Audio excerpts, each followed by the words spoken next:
Justice is gonna come one way or the other. Oppressive systems always have the seeds of their own destruction in them. They motivate people to stand against them. It's the same way for Palestine. You have a brutal, terrible system that has no right to exist, that is illegitimate, and it always would lead to a resistance against it that would topple it. And that is what's coming for Israel. Mega corporations who made hundreds of billions of dollars off of carrying out genocide. They will all be held accountable. That is what's coming for you.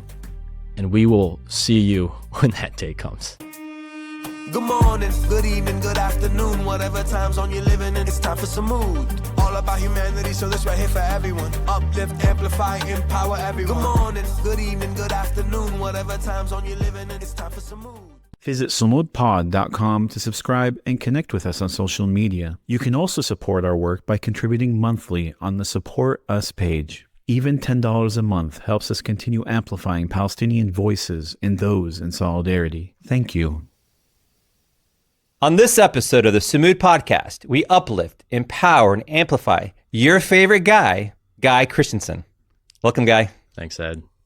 So I'm going to read a quick bio about you, if that's okay. All right. All right. You're the creator behind At Your Favorite Guy, where you speak to millions about Palestine and U.S. politics. You spoke up for Palestine at a moment when doing so came with real consequences. After backlash and being expelled from Ohio State University for your political speech, a federal court ruled in your favor and ordered the expulsion removed. And through it all, you kept showing up, still speaking, still educating, still refusing to be silenced. Again, welcome to the podcast. I'm glad to be on. Thanks for having me. So I really want to learn about you're young, you're a young guy, but you grew up in Pennsylvania. Yeah. You went to high school in Pennsylvania. What was your life like before October 7th? I mean, I was born in central Pennsylvania, so like Amish country. Okay. A little town called Lewisburg. Bucknell University's there, but I lived a very like sheltered childhood there. I lived there until I was about 10, 11, and I was raised in a Mormon family. So I was kind of in that like kind of church culture for like the better part of like my teens, really. And that kept me off like the internet. It kept me out of like what Mormons call like the worldly influences of the world, like the sinful influences. Mm-hmm. And then I moved to Pittsburgh, with my family, and we moved to a very conservative area. It's the it's around where Trump got shot in the ear last summer, and I slowly like drifted away from the church. I fell out of love with, their beliefs and all that. That's another story though. And honestly, I grew up pretty conservative. I got on the internet, around 12, 13, fell quickly into the alt-right pipeline, watching like the edits of like the feminists, like the rainbow-haired girls getting owned on like YouTube shorts and all that. For me, like as like a young man, it was easy to kind of fall into that because it gives, people like me at the time, like males, a sense of like power and superiority. And being so young, it's hard to kind of take those emotions and like those instincts out of the content you're being shown. And so it's really dangerous because, I mean, a lot of these, a lot of the ICE agents that are on the streets today, they were in the alt-right pipeline when they were kids. Right, just like me, and now they've gone and taken, this violent actions on behalf of that. And I mean, before October 7th, at the beginning of 2023, I went through, a really difficult time of my life where I was in a really dark place, and from that, I started this like slow process of changing my, politics, my character. In 2023, I became way more liberal. And I'll share a little bit about this. I was in an abusive relationship for a few months, and it was one of my first relationships. I didn't really know how to escape that. I didn't really know what was going on. It took someone, being there and witnessing it, coming to me and being like, Guy, you need to get out of here, for me to actually escape that. And, it's a really confusing time for me. And I feel like I like to say like that's like kicked off like my development of empathy. Yeah. I mean, it's sad, but I remember one of the first things I did, I was making content since I was 12, 13 years old, and I had, millions of followers already. But I remember using my platform because I heard a story about these two young children in California, Maya and Sebastian, who needed support with like legal defense from like an abusive situation with their parents. And we raised, money for their like legal fees and all that to support them. And I realized, this was like summer 2023, that this platform that I had that I typically used for,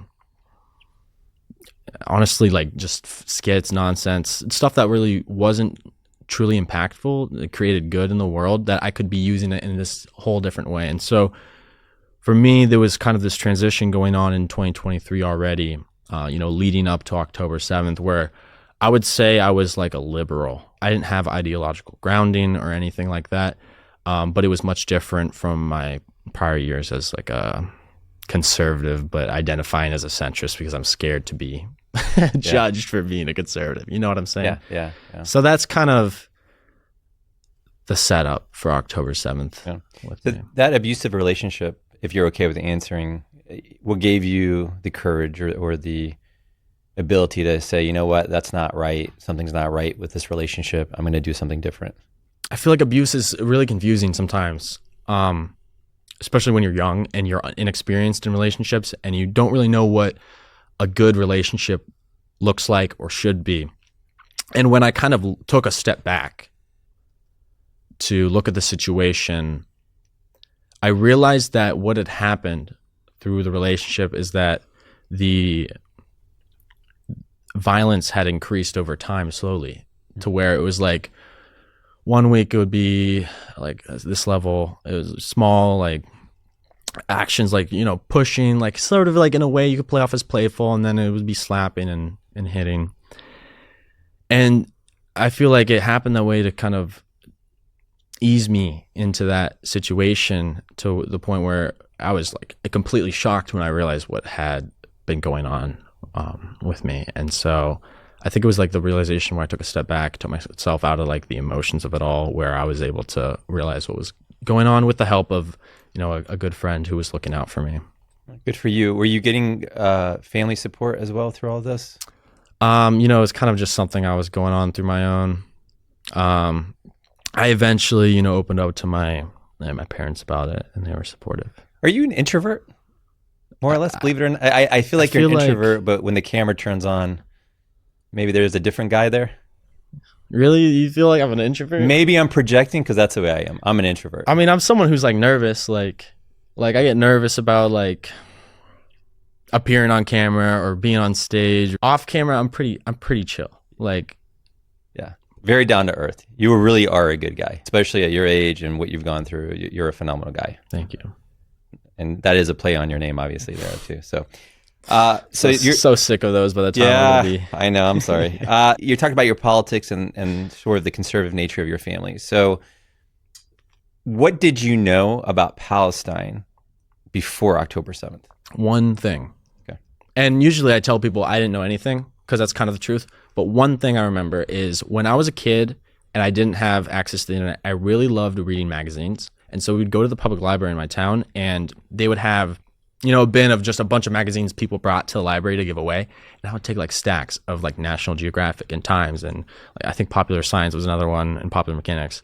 And, I would just read these. It was like cool for my little brain to like look at all this like technology and stuff happening. I didn't really, fully understand it. But I remember I was reading a National Geographic, and I think this was probably around 2014. And they were talking about how these Hamas terrorists were launching like homemade rockets into Israel, and it was so dangerous in the Gaza Strip. That was like my only conception, and it was when I was very young, like basically a decade earlier. Yeah. I can't believe I still remember it. So coming into like October 7th, I really didn't have any idea. It was just like I heard about Hamas one time. Pretty much. So Palestine or Israel or the Zionist project was never discussed in your household? I think I knew like Israel existed. I didn't know anything like about Palestine though, like the story of Palestine and the history behind all of that. Yeah. How about Arabs and Muslims?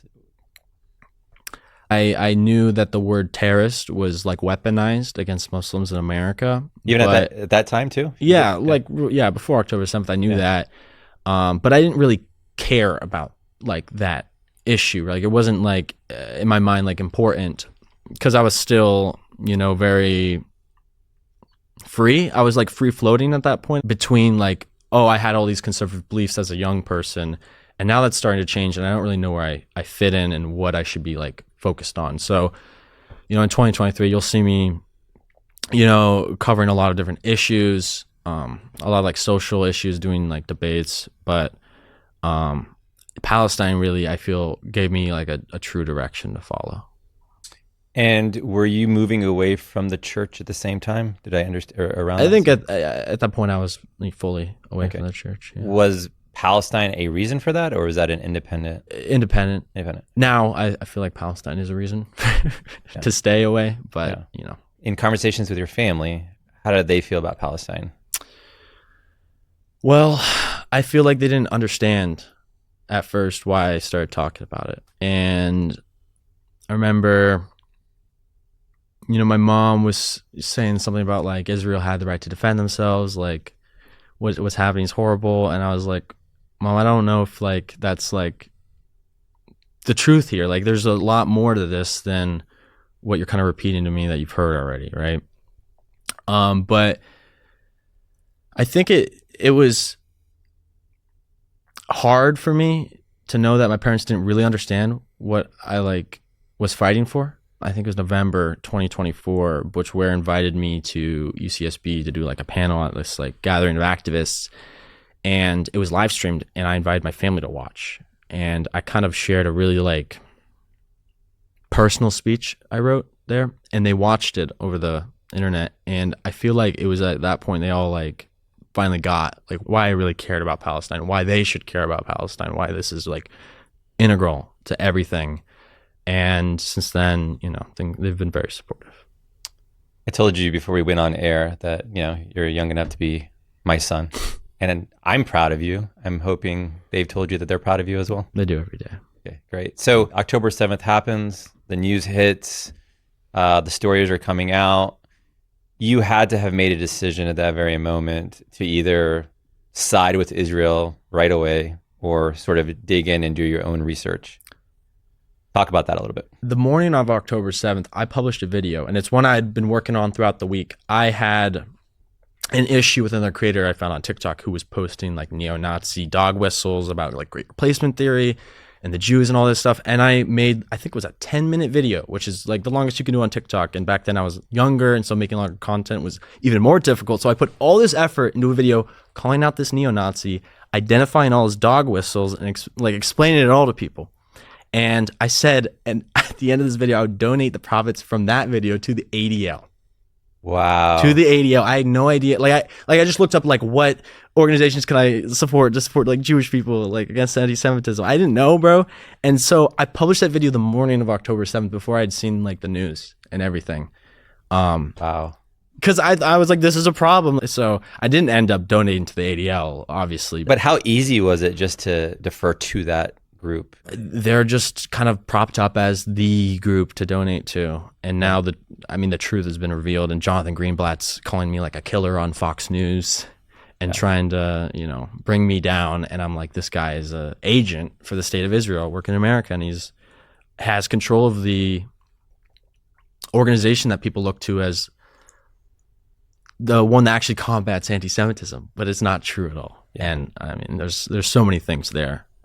Where he's working with the FBI now, even though the FBI, Kash Patel, came out a few months ago and said they weren't working with the ADL, but now that they were secretly working with the ADL still. Jonathan Greenblatt said that I believe a synagogue in LA this week, and it's all over the news. It's just like, for me, I'm worried about is the ADL operating as like a state actor and targeting ideology, and that would risk violations of the First Amendment and all that. So it's really dangerous territory that they're operating in, especially when it comes to like young students who are speaking up and activists. They're attacking these people and trying to bring them down. So. Yeah. Well, he admit that they have a surveillance program right now. You talk about First Amendment. We can get into that a little bit later, but we're way past violation of the First Amendment, right? So, but we Yeah. could talk about that. So okay, you seem like a very intelligent individual.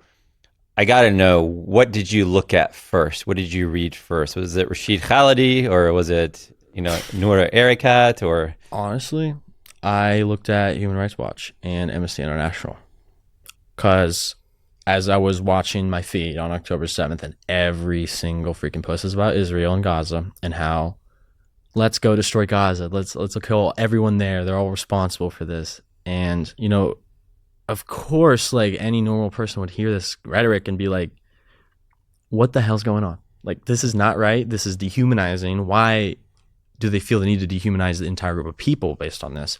And so I remember opening like the comment sections on these videos looking for an alternative viewpoint. And I found it. There was a pair of comments that, I'm very grateful that I found, saying like Google Nakba and Google open air prison. And that's what I did. And I came across those reports going back, decades, about the abuses that the state of Israel, the system of Zionism that rules over that part of the world has brought upon the Palestinian people. So that was my intro to that. And then Was it like an oh shit moment for you? I got worried learning about that, because I looked to like what the mainstream and what the kind of conversation was about in Western media and on Western like social media, and it was all Zionists talking. It was all pro-Israel people, and I was like, why is nobody talking about how Gaza's occupied and controlled, and they don't have actual sovereignty, and the people are being repressed and killed all the time, no matter what they do? And I knew something was up, and I wanted to know like why it was that way here. And so then I started digging into like the influence operations Zionists and Israel has been running across the world, especially in America, to maintain support for their crimes and to maintain their impunity. But I feel like the initial videos I made about Gaza were like taking stuff I had been taught in high school, like the genocide of the Native American population, drawing like the parallels between that and the genocide of the Palestinian people. A really like powerful story that comes to mind about that is how Zionists have mowed down, uprooted over 1 million Palestinian-owned olive trees in Palestine, simply because the farmers and the Palestinians, they rely on these groves for economic stability, particularly in the West Bank. So when they remove the stability that keeps Palestinians on that land and be able to stay there and live there without, having to look for other economic opportunities to sustain themselves, they are put at risk of being drove off their and ethnically cleansed from their land. It makes it so much easier. And that is the point. And you'll see like Israeli settler violence increase during the olive harvest in Palestine for that reason. And learning about that and looking at like the photos of the piles of trees that are just like, it's so sad. There's like the Lorax, right? It looks like the Lorax basically in some of these situations. Just cut trees, desolate, and it reminded me of the infamous photo of the American bison piled up with their skulls, where the U.S. government and the Department of War at the time were paying people to hunt and genocide the American bison because they were the stability for the tribes of the Midwest. And I feel like there's just so many parallels, and I know a lot more about these parallels now as I've studied the history of resistance and oppression, but their tactics are borrowed from each other throughout history, and it repeats itself. And so seeing those such strong parallels, like the Bantustans in South Africa and the ghettos in Europe to the enclaves in the West Bank, they're all like the same idea behind them, the same motivation to like dominate and control and put these populations at risk. My initial videos about Palestine and Gaza were not very like deep or committed to the resistance, right? Now I say I'm with the resistance, long live the resistance, down with the oppressors. But then I didn't have that conception. It was more like what's happening, what Israel's doing, bombing hospitals, is wrong. And what they've been doing to the Palestinian people overall is wrong, Their system is not a good system.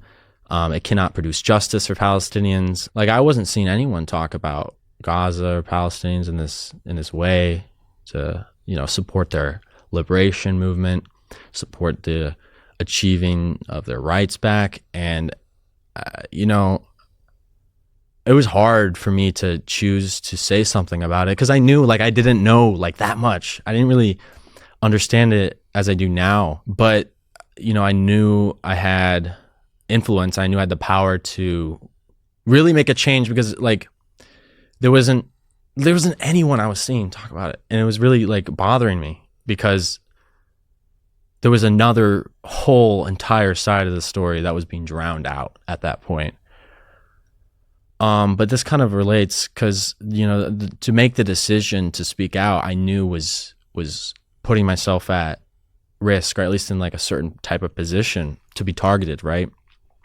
And this was I always tell this story in the same exact way, but I was in bed and thinking about, do I say something about Gaza, right? The headlines from that day or that week were about the Harvard students who were doxxed with a truck that screens all on it with their names and faces and whatever, I think phone numbers, because they simply signed a ceasefire letter on October 8th or 9th, just saying just stop it, just don't fight, basically. Very simple, very reasonable, and they were treated that way. Bill Ackman, who became, as we know, a big actor when it comes to college anti-Semitism, suppressing free speech on college campuses, he was these students are blacklisted. They're never going to work on Wall Street. They're never going to get a job. And I was 17, a senior in high school, thinking about what I wanted to do with the next part of my life after high school. Of course, I planned on going to a college. And, the question in my mind was, if I do speak out and I do go to college, what's going to happen? But I decided that it was worth it to speak out. Rather than worry about potentially, what could happen to me? This was way more important. So did you sit down with your parents ahead of time? Did you have any discussions with anybody? No. Before you? No. I mean, I just, no, not really. But you knew you were taking a huge risk. I didn't really know anyone who knew about Palestine. I've never had those conversations with people in my community. I'm sure there's very few.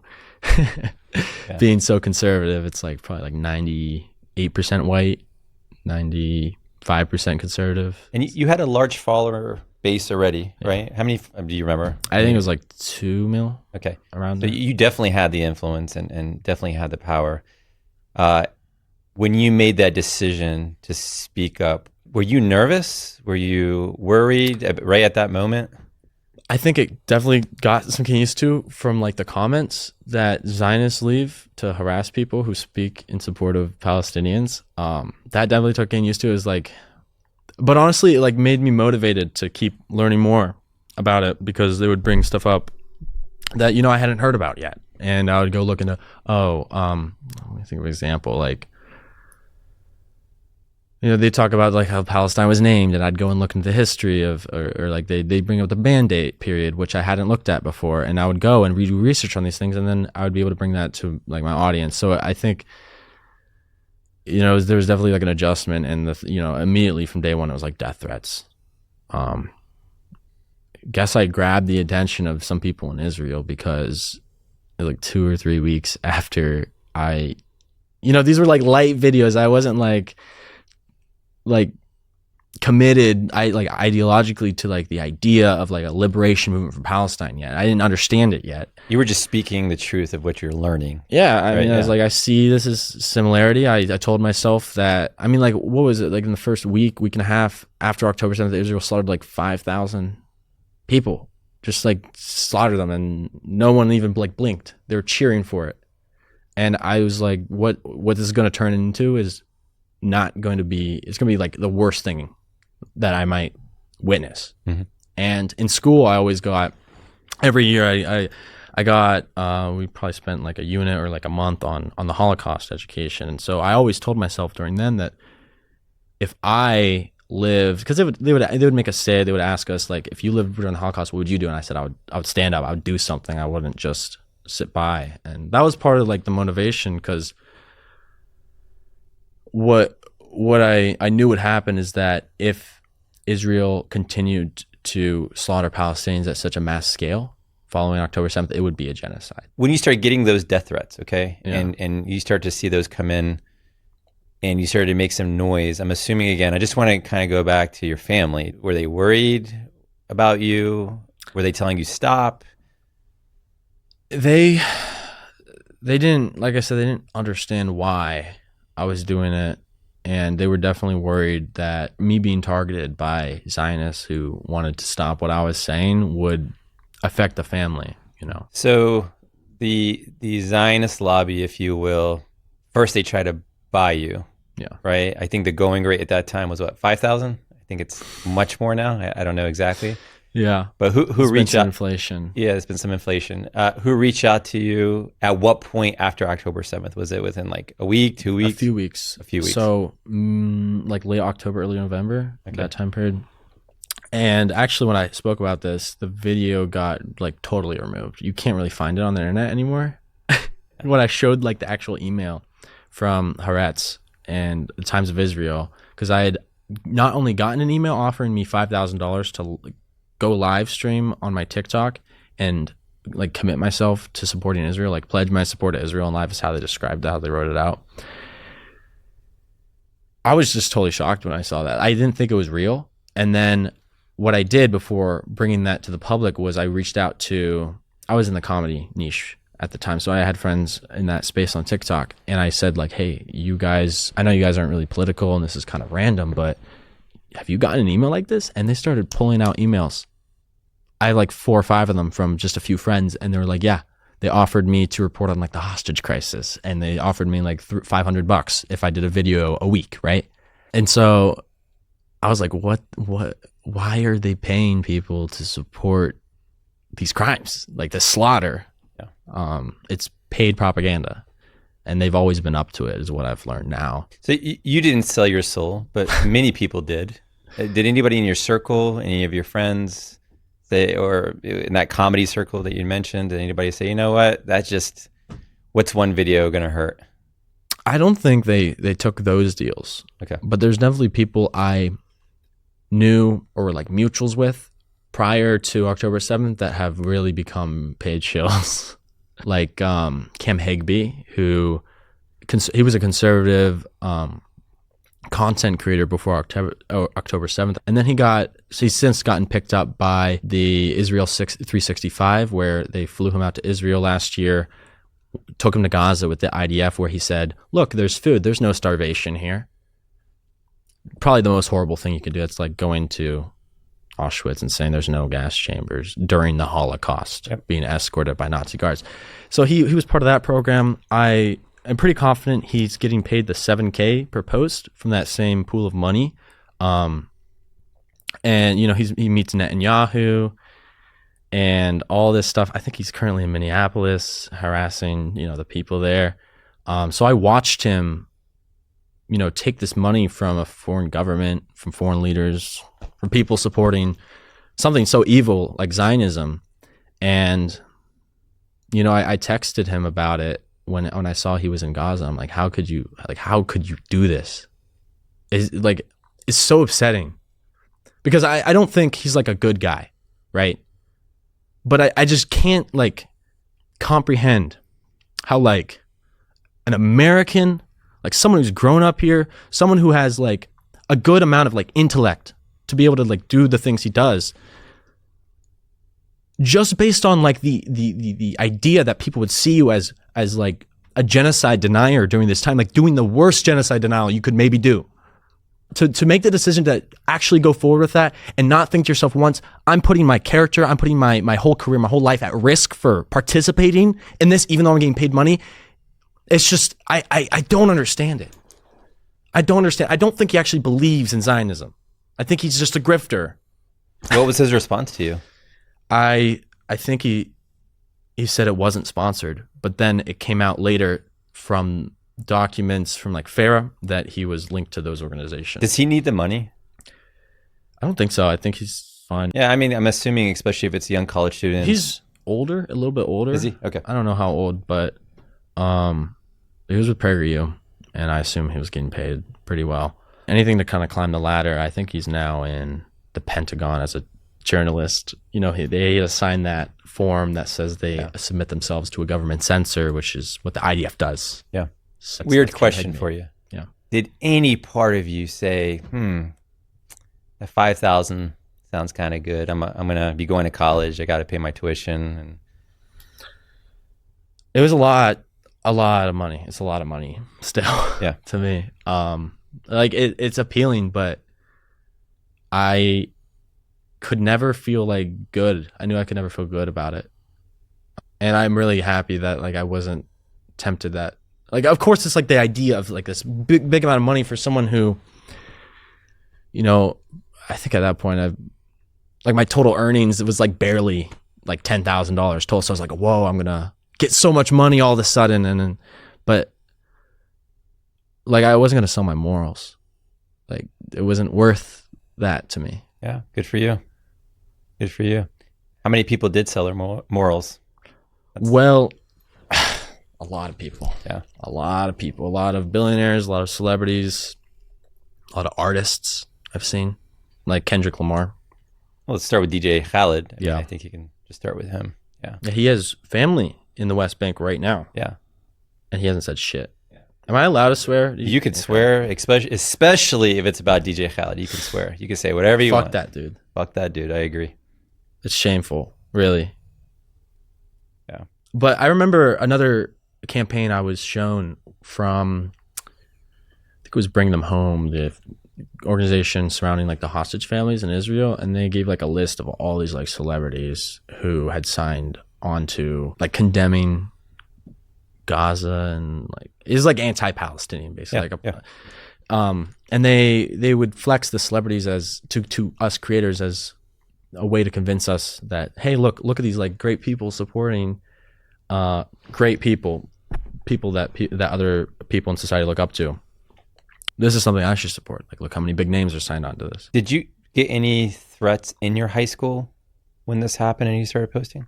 Not in my high school. Okay. The most I know about that kind of stuff is right before I graduated, I spoke to the principal of my high school, my senior high school, and he let me know that there were phone calls made to the school about me, but that they didn't act on them. I'm assuming it's just like, some Zionists saw my post. I don't know how they found me, but they found my school and then tried to create some problems. So I appreciate, my school district not selling me out in that way.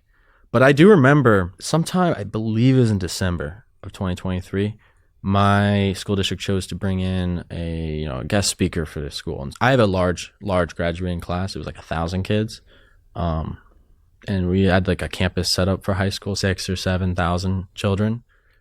And we had this big auditorium, and we had to divide it up by like grade levels. So my whole grade went into this auditorium. We were told that this assembly, this like presentation would be about white supremacy. It was about anti-Semitism, and it was about Israel. And, it didn't sit entirely right with me, because Israel's destruction of Gaza was so severe already that I was kind of horrified to know that they were kind of doing more Israeli propaganda by tying Israel to the idea that it's the solution to anti-Semitism, it's the solution to the Holocaust, the Jews need Israel, which none of that's true at all. The Zionist framers, the Zionist thinkers who founded the movement denied Jews from Eastern Europe, Jews who were victims of the Holocaust, because they were victims of the Holocaust, because they had all their assets and wealth stripped from them. They only wanted good settlers who would contribute to building the nation of Israel. And so they literally like denied those people during a time when they needed someone and needed like a safe place the most. Everyone knows like Zionism was founded way before the Holocaust was conceived. Of course, yeah. So they were promoting more of those lies, in this kind of assembly that they had us going on. So they had questions at the end, right? This is where I was getting to the whole time. And I was like, I should ask him. You should have turned on the camera and asked. I hope you had the camera. I had it's a video. Yeah, you have it? Oh. Yeah. Nice.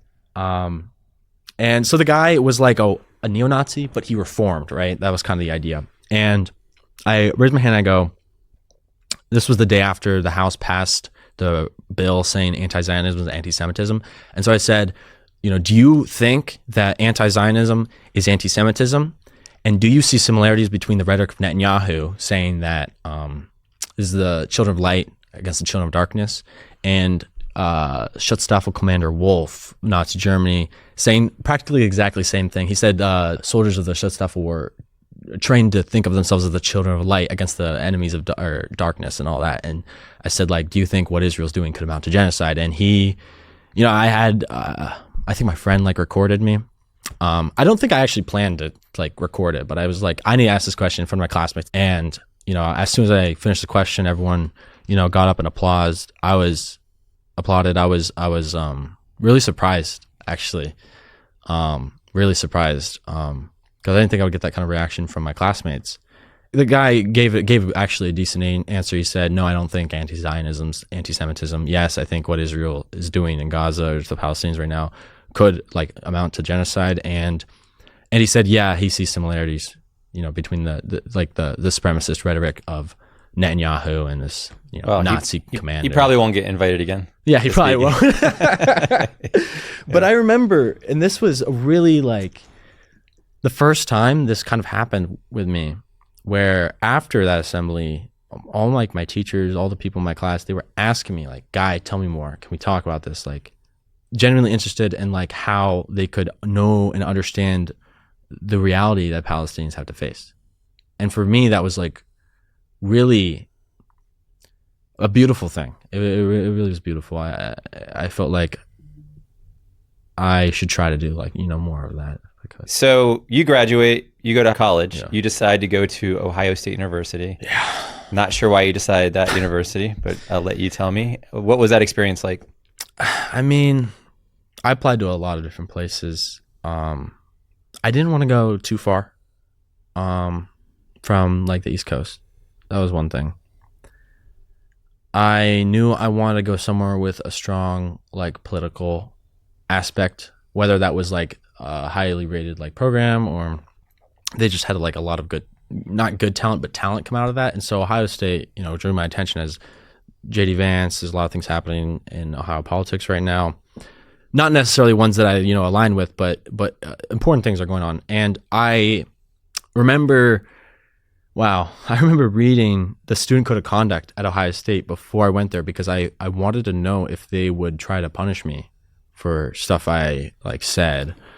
Wow, you're already thinking about that. Like one of the questions was, if I'm using the school Wi-Fi to make videos, can they hold me like under, can they censor me without me being protected by the First Amendment by using their Wi-Fi on my device? I mean, I think the answer was no, but that was like I was reading like all their codes, trying to figure out what like the use policy for the internet, it's just like, I can't believe I had to worry about that stuff, but I it looked fine. And I decided to attend with, a hometown friend. We're going to dorm together, which is never a good idea. I don't recommend it. It didn't work out, but that's another story. So anyways, I was, already thinking about what could happen at college if chiefly I got exposed or like revealed as attending Ohio State or being at a certain college.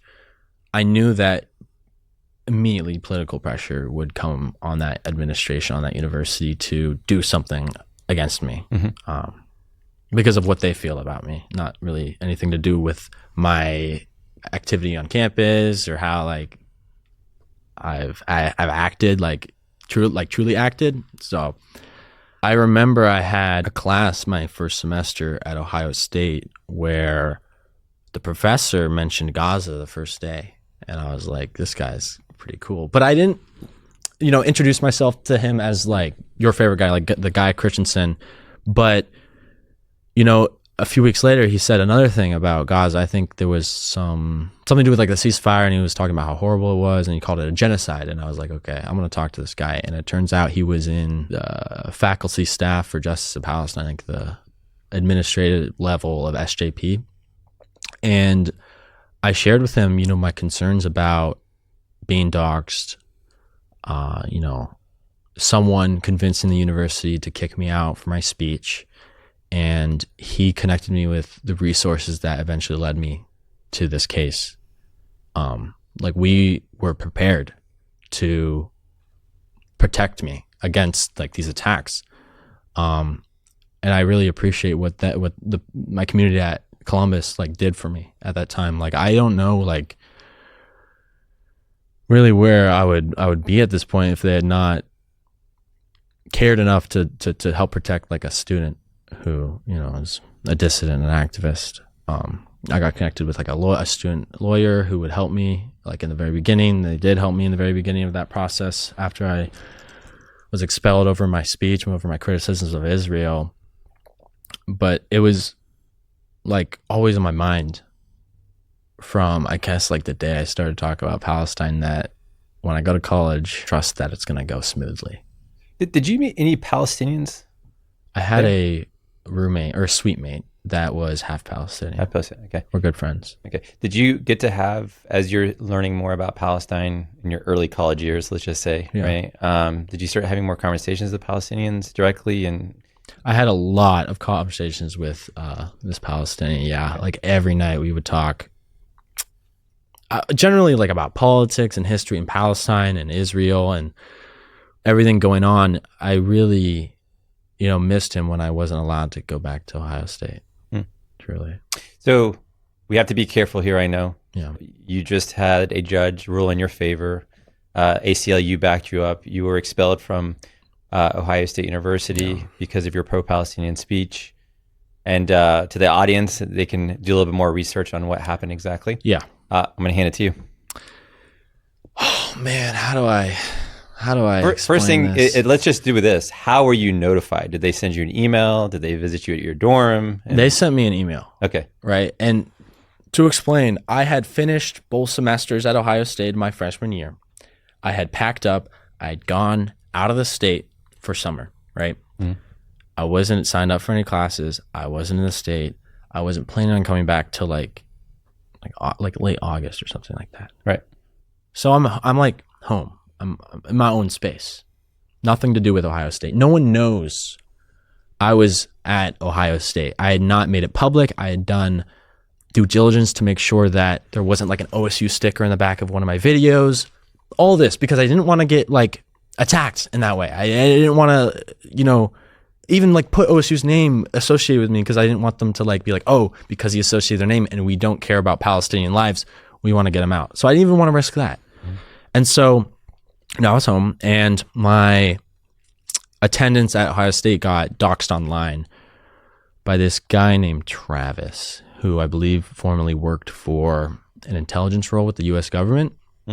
So he like doxed a lot of things, you know, like even up to like my chess account.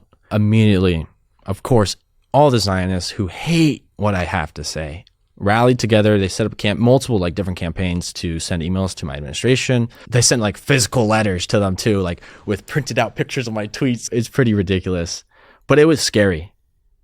I can laugh about it now, but I remember being like absolutely terrified, like scared to leave the place I was staying for like like a week or two. Like I would lock not just the outside door, but the inside door to my bedroom. I was, you know, it was a very dark time.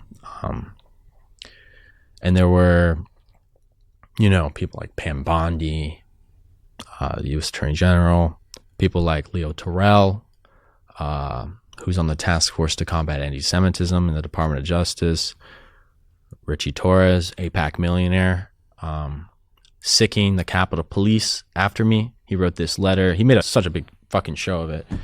But he wrote this public letter and gave it to the New York Post so they could talk about it in a news story where he accused me of making threats of violence against him, which the court said did not happen, wasn't present. There was no violence, no incitement, no threats made towards Richie Torres for me criticizing him taking genocide money. He took money from AIPAC that he profited off of by voting for all these billions and billions of weapons to arm Zionists.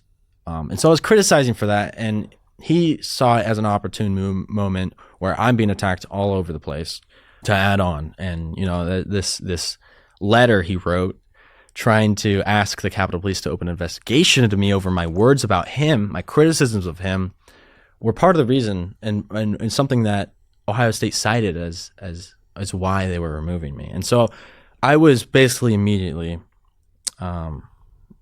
temporarily disenrolled or temporarily like suspended from campus. But when you got that email though, what was your immediate response? I think I wasn't like very like outwardly emotional. But I was like, I need to lock in. This is like really serious, if that makes sense. I knew that I didn't say anything like wrong the whole time. And you know, everyone's trying to make me feel like I've said something wrong. It was so crazy. They put out in coordination, all like the Zionist outlet, all the outlets in Israel worked with like the New York Post and like these like Zionist outlets in the United States, and they published the same headline about me, saying like babyface keffiyeh wearing TikToker with 1 million followers, which is, you know, I have more than that, but you know, incites violence or calls to kill Jews. And it's just like all of this hit me at the same time. All of this, it was for sure coordinated. Did you have the support around you, the support group, friends, family? I did. But that's a lot to take in. Yeah. I think maybe the first thing that was like hurting me was the safety concern for my family, for me. Because it wasn't just like, you know, my school. It wasn't just my school that got doxxed. It's just like, so I'm the oldest child. And getting expelled from college was hard for me with them because I want them to like look up to me. Like their big brother made good changes for the world, tried his best, and he went to college and he moved on like and kept doing good in his life. And I didn't want to be like to them. I wanted them to be able to look up to me in that way and not see me as like some like fuck up or failure. And I don't know. It's just like this whole time it's like bothered me because I want to like look them in the eyes and be like, you can be proud of like your older brother. Like he did the thing you're supposed to do. You went to college and all that, you know. But they are proud. They are proud. Yeah. And they never let me feel disappointed, and neither did my parents. What you've done and what you fought for is much greater than some degree, some piece of paper. That's true. Yeah, I really hope you understand that. It's 100% right. But yeah, anyways, back to what you were asking about. I got temporarily disenrolled, and then I began a process where I set up a hearing to give my side. And that was, I don't know what the timeline really like exactly was. It was like about a week ahead. And I got another notification through email. It's like a letter in like a PDF format saying that I was now, by the decision of Melissa Shivers at Ohio State or Ryan Lavelle, who are in charge of like the student processes when it comes to disciplining their student body, that I was expelled now. And I was like, oh man.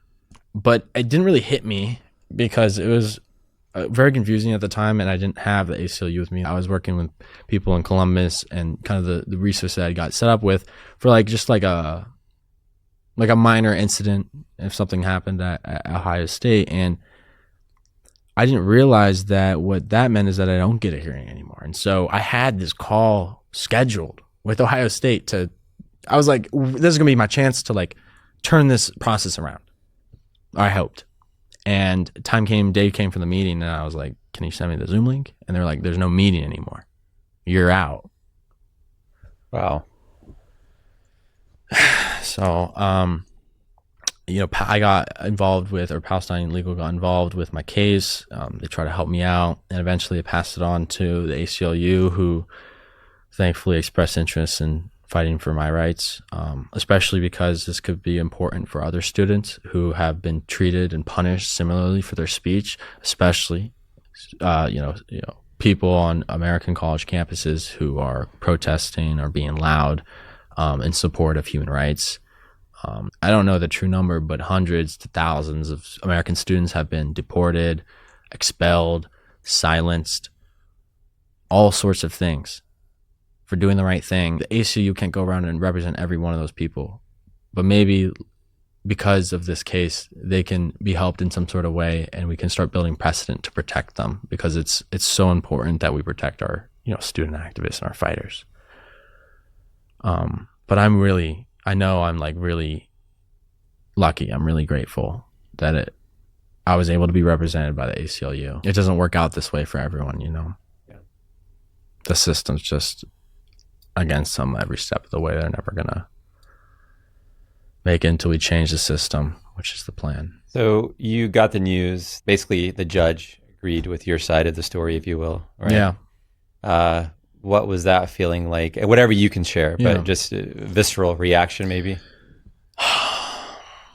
I mean, I knew that there was a preliminary hearing, and I knew that it went well. I knew that we would get like a ruling from the judge in a few days. I didn't really like process that, because I feel like when everything happened, I got expelled and I got blacklisted off Instagram, and I was getting smeared and attacked every direction, my family.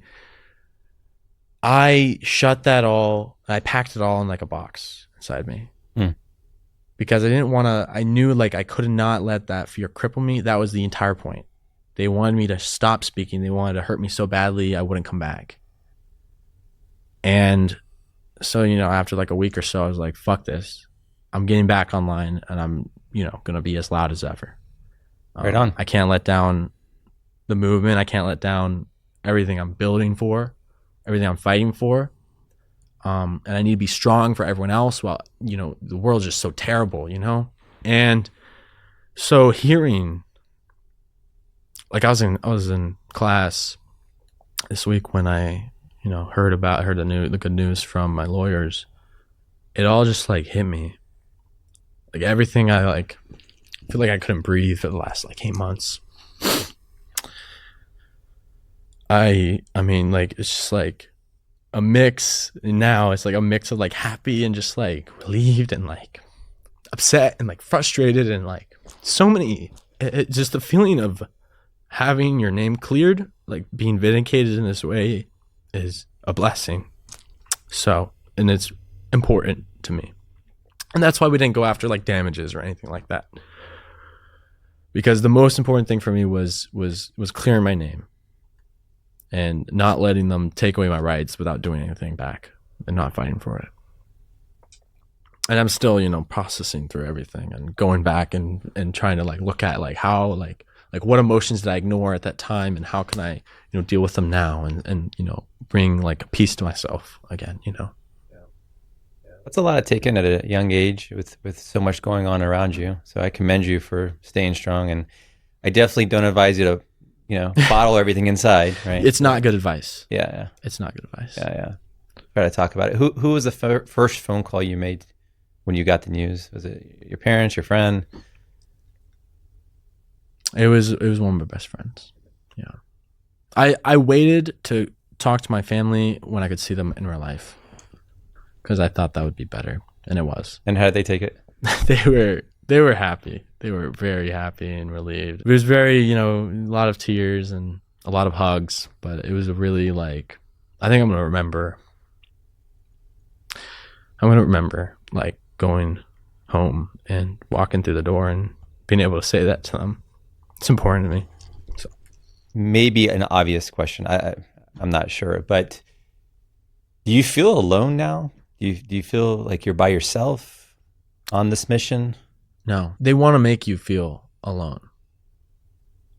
And I think more than like anything in my whole life has ever shown me, this experience, you know, being like so down and like everyone was kicking me. And I needed people, and the people were there. The community was there. My friends were there. My family was there. So many good things came out of this. Like I met someone, so I started therapy because of this experience. I was like, you know, traumatized from everything I went through like so fast. And, you know, I started seeing a therapist. Turns out she's, you know, a Palestinian activist. She lost her job like a year or two earlier because of like the same reason. She was making statements that supported Palestinians, and her employers were told by Zionists that they needed to fire her, and they did. And the community where I'm at rallied for her, and they helped her set up her own practitioner, her own business, and now she's doing better than ever. And I feel like that's like me. Like I had, my friends in Columbus, my friends back home, professors and allies all over reaching out and trying their best to support me. And I know that in the movement, in this fight for liberation for all of us, we are never really alone. They want to break down our communities for that very reason. Because if we let them do that, then we will be alone, and there will be no one to save us. But our community around us is what will save us, and what is behind all of our backs. So your family, did somebody put in a bomb threat to your family, or the FBI came, or did I read that correctly? I know what you're talking about. It's not exactly what happened, but I was at Ohio State, and I was working for the Green Party for Jill Stein's campaign and Butch Ware's campaign. Shout out Butch Ware. Governor of California. Yeah. He's truly someone I believe in. When I hear him speak, there's some revolutionary fire he sets inside me. Yeah. I spoke to him the other day, right after his workout, and after he works out, he gets pretty pumped up. So. He is so buff, man. Yeah. It's incredible. I was working with them, and they invited me out to California at UCSB. I was going to do that panel, and I made it public that I was going to be at this panel because I wanted people to come listen, right? And I knew I had a lot of allies and people who followed me in California. So it was gonna be great, nothing crazy, nothing. And I made it public the night before, went to bed. I woke up and my phone is buzzing a ton, and I'm looks at my phone, and it's my dad, and he's like, "Guy, there are 4 police cars outside our family's home. They're asking for you. It's the FBI." I'm like, what is going on? I call my dad. He doesn't really know anything. Of course, they're not going to tell him. He says something about a bomb threat or something like that. I'm like, what the hell? And he's like, just look out. He knew I was traveling. I was flying from Columbus to California that day. And he said, just look out. They're probably going to come talk to you. So I'm like, what do I do? I'm in a whole different state right now. The FBI is looking for me. I have to fly.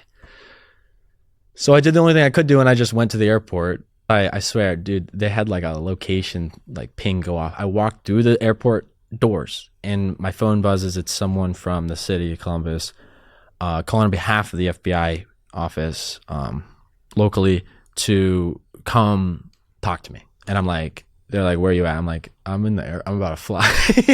Yeah. And, they're like, you can't leave until we come talk to you. And I don't really know if I had to stay. I don't know what the legality, but I did stay, and I waited for them to come interrogate me at the airport. And it was a 15-minute interrogation. There was a few detectives, a few police officers who told me that they were acting on behalf of the FBI, of an FBI office.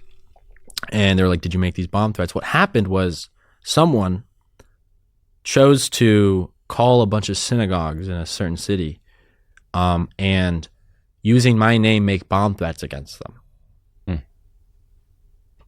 Probably a Zionist trying to get me in trouble. For sure, a Zionist, yeah. And, it's just ridiculous. I didn't make the phone calls, and I'm sure they knew that from the start. I mean, the FBI knows what I'm doing on my phone. So I was I just answered pretty honestly, but not trying to give them too much information. They let me go. I was told that they would reach out to me in the future, and they never did.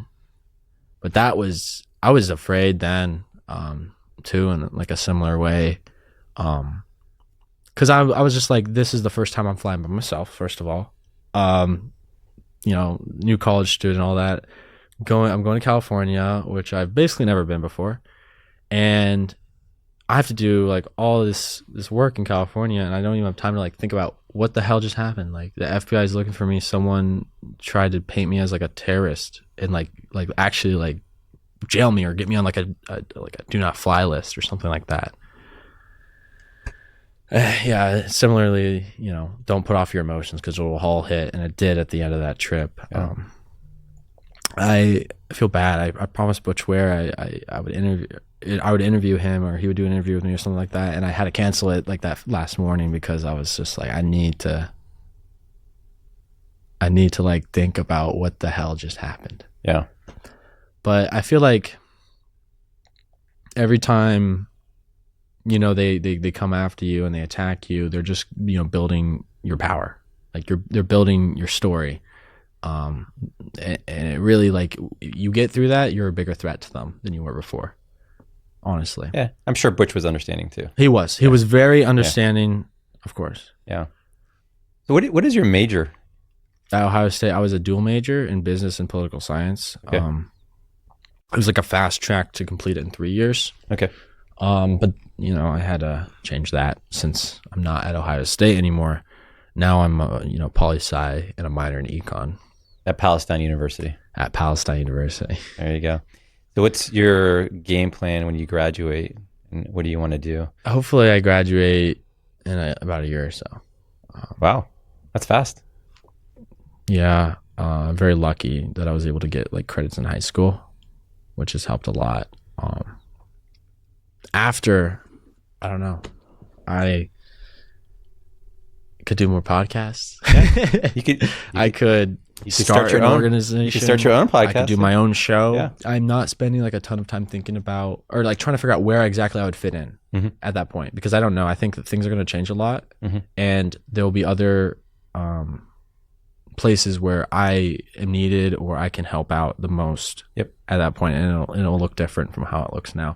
But like, there's still like, I like journalism. I want to do journalism more. I think it's really important. I think about like the new age of media, or like new media, which is the term that's kind of being co-opted by the old media at this point. But like legacy media and these news outlets and these newspapers, they're failing. People don't trust them. They're owned by billionaires. We need independent voices.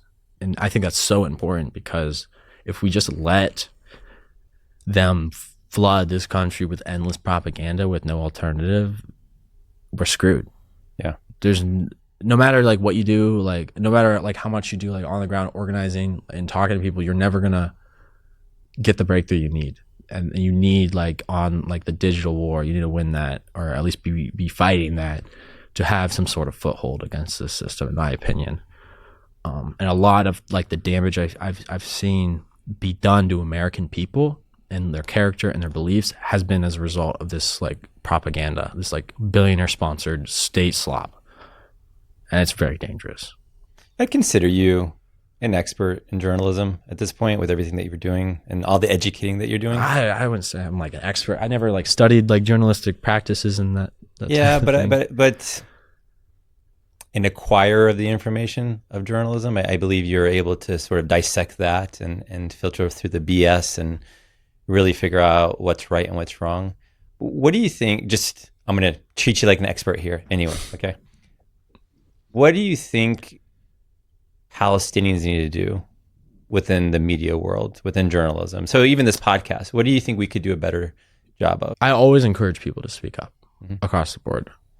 And I think that Palestinians who speak out, anywhere in the world, but especially in the West, like in America and like the imperial core, and then in Palestine, obviously, right? Like speaking out, using your voice, and putting yourself in that position is like one of the most like honorable, respected things any human being could do. For me, all the journalists, like the 300 plus journalists, Gazan journalists, Palestinian journalists who were targeted by Israel for telling the world, sharing with the world that information about genocide and the realities of Zionism, I feel like, for me, like personally, it's hard for me to encourage Palestinians to put themselves in that position because it's a dangerous one. Yeah. I'm sure you've received your fair share of course, threats and hardships because of what you do, and I commend you. But I will stress like the importance of hearing the truth from a Palestinian about your own people. Because I think that, especially the journalists in Gaza, the martyrs who are no longer with us, they have done enormous things for the world by being brave enough to be the voice of their people. I would say that the reason that being a Palestinian in a position where you have a loud voice is targeted so much is because that's really effective. Yeah. It's a threat to their project and their narrative and their propaganda because it pulls the whole thing down immediately. Yep. And so what should tell you why you would want to do something like that or why you would want to speak up, become a journalist, start a show, just post like random videos about Palestine and give a little information about like a family history or current events or anything, is because they care about it so much. They don't want you to do it. So that's why you want to do it. Yep. You need to put it out there. And don't overthink it. Just turn the camera on, similar to what you do. Literally. Yep. It doesn't have to look fancy. It doesn't have to have captions. You don't need sources. You don't need to put anything on the screen. Just like take out your phone and throw together something in like 10 minutes. Yeah. It may feel like, oh, no one's going to see this. Oh, it's not going to make a huge impact. You're going to change someone's life by saying one thing. If one person sees it, you've done something for that person. You've charged them up, motivated them to act or enriched them by giving them information that has made them like a better advocate or a fighter, an activist. There's so many ways that you can make like a really big impact, even if it doesn't like number wise seem like magnificent. Yep. It's so important. Have you tried to visit Palestine? Honestly, I haven't. I'm not recommending it this right now for safety reasons, but I have no idea if I could even get in at this point. Yeah. You would definitely get. I know you get like one free pass as like a white American. You get one free pass. Well, they'll make you sign like the deportation papers and they'll send you back home. And then next time you come, they can arrest you. And so a lot of these like people who are on the flotilla, they had like their one. It's like the getting nominated for December of the year. You get on there once, and then next time you can't really come back or you get jailed for years. Right. So I might be able to like do something like that, like in the West Bank or something, but I don't think I would make it very far. I think that I'd agree with that. I think that the first time I'll be able to visit Palestine is when it's free. So it's going to be pretty soon. I'm fighting for that day. We're going to get there. Yeah. So what message do you have for other college students that want to speak up, but they're too afraid to? Oh, man. You know, everything like I've been through, I had to deal with, I do it all over again. It does not matter to me, but I would do it all again. And I would do more if I could, right? That's always the point, because it's so worth it. Like the lives you're able to change, like it's just like, and it doesn't have to be someone with like a platform or anything. You could be a normal like Joe on the street who is looking at what's the U.S. empire is doing in Venezuela, or they're doing in Gaza and they're taking it over, anything. And you could speak out, you could talk to just the people you know, and you can make a huge difference. And the fear that comes with that is like understandable. Like you're putting yourself at risk, but it is 100% worth it. Like you'll find like a fulfillment in that you won't ever feel anywhere else. Right. And I think that to them, I would say fight for the right not to be scared to speak up. And that's why you should speak up now. Because if they can, they will completely outlaw criticism of Israel in this country. They will blacklist, they will bar any person supportive of Palestinian human rights or critical of the U.S. regime or the empire that we are from going and attending higher education. They don't want you entering those higher level jobs in like the government and all that. The things that they have planned, if we don't stand up and fight now, you'll be forced to speak up. You will have to live to survive. And I'm afraid that that day may be approaching in this country. So I'm going to change the angle a little bit here. Mm-hmm. What's your message to the Zionists of the world who fear you? Y'all ain't shit. Like, you guys are going to be in jail. Justice is going to come one way or the other. Like, we already won this fight, before time even started.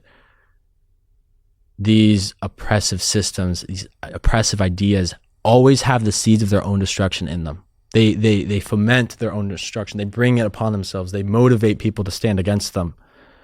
The same way that the power of the U.S. empire motivates the rest of the world to stand against us. And that one day our empire will surely fall. We won't last forever. And it's already written. It's the same way for Palestine. You have a brutal, terrible system that has no right to exist, Right. that is illegitimate, and it always would lead to a resistance against it that would topple it. And that is what's coming for Israel.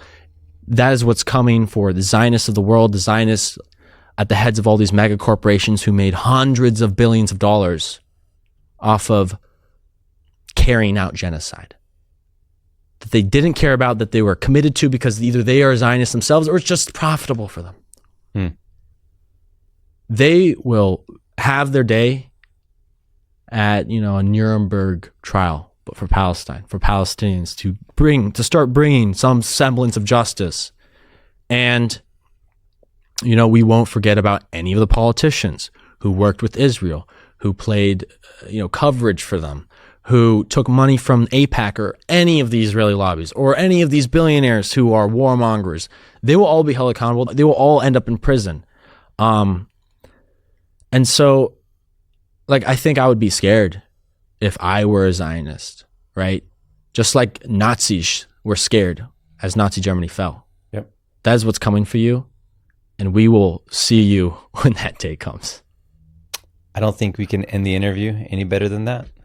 Guy, thank you so much. Unless you would like any final words. For Palestine. Stay Palestine. I appreciate you, man. Thank you so much. And thank you for flying over here for the interview. I appreciate it. I appreciate it.